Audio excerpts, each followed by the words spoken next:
Benedict Radcliffe, and I first made my first wireframe car in 2005. It was a Subaru Impreza, made out of 10mm steel rod welded together, and it was for a show, my first show that I had. I put it outside the hotel, I couldn't put it inside the hotel. It was in the elements, people were kind of getting into it, and I wasn't that precious about it. The show also had a BMW 5 Series bonnet that I'd skimmed over the original BMW kind of countersunk area and then repositioned it in a different spot on the bonnet, and then that became Marilyn Monroe's beauty spot. So it was a kind of like, it was a nod to Andy Warhol and pop art.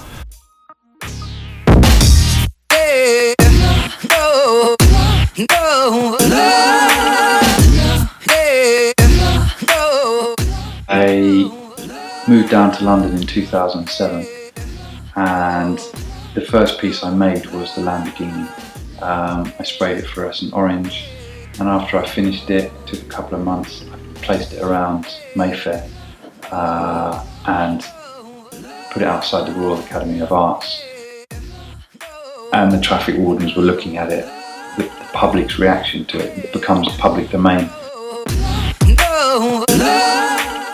In about 2008, I became aware of this bloke called Nakai-san, this Japanese, I'd call him artist really, it might be a bit, some people might disagree with that, but he was taking the classic Porsches, 911s and 933s, and putting these ridiculously big body kits on them.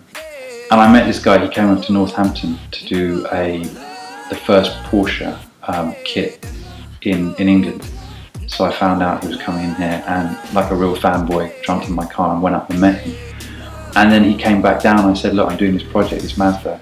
I've got a workshop in London, would you like to come down and have a look at it? So he came down to my workshop and we chatted, and that's where the Mazda came from. There's a kind of, the Mazda was designed by a former Porsche engineer, the 323F, which is what I'm working on. And I always thought that it needed to be wider. So taking inspiration from Nakai-san, Rough World, started on my own one. It's experimentation really. I'm just experimenting with how to produce a low budget body kit using the skills that I've already got, which is the wireframe is really useful to get the basic shape, and then I'm going to use either clay or car body filler to get the shape, and then from these plugs, if you call, I can make moulds and then produce a limited edition.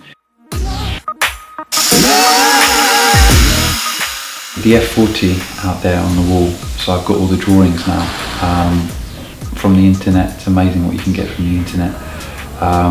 So I printed them up life size, and that's my next project. It's an iconic car, like the Countach, some beautiful lines, sort of ultimate road and track car, and the wheels, the lovely star-shaped wheels, totally iconic. 2 months of awful sort of hard work, and then the last 2 or 3 weeks is where it all comes to shape, and I can take the kind of internal structure out and you're left with this, the iconic outline, the F40.